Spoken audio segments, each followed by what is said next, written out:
Hi guys, good morning. Tanawa ang panahon guys, galain. Gaulan jud siya kaayo og nakamata ko sa kakusog sa ulan. Unya guys, late na jud ko nakamata mga 10 o'clock so wala pa kay breakfast. Sumuditso ko og luto og paniudto guys no para makakaon na ang person. So karon magluto ta og sinigang, pork sinigang, pork rib sinigang guys. So ako ang meat diha kay gahi pa na kay gikan sa freezer no, so gipanguhan ako ang mga bagay nga dili angay makitaan aron sad magwapa sama kanako kagwapa at charot. Bitaw no, lain-lain ta og style on saan pagluto og siniganggang ha. So ako giulahi na akong kamatis diha, then gipamutangan ako vegetable and of course ang nor sinigang kaya ron masarap. And guys, kabalo mo lami kaini siya basta bugnaw ang panahon. Tanawa ra na ang meat guys. Oh, tender kay na guys, sama ka tender sa ako ah. Charot!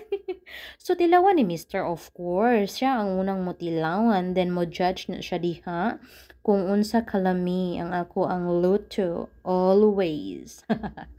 Bitaw guys, why si Mr. Ro kong ipauna pagkaon kay pinangga jud kay nako na siya.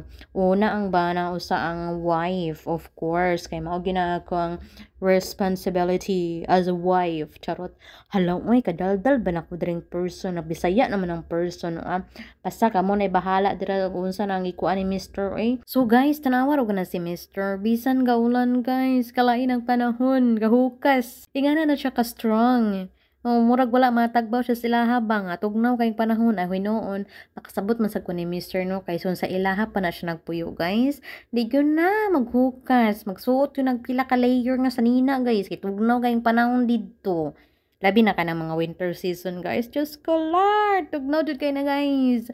But this time makahubo-hubo na gyud siya in taon siyang sanina dres Pilipinas kay di man kay tangtong bugnaw no. Kawas kung maglain na jud ang panahon tugnaw ba. So mauro na guys, thank you so much for watching. Ug pagtanaw sa among mga video no, salamat kay inyong suporta o gayo I hope magpadayon mo sa among pagtanaw sa video. Salamat. Bye.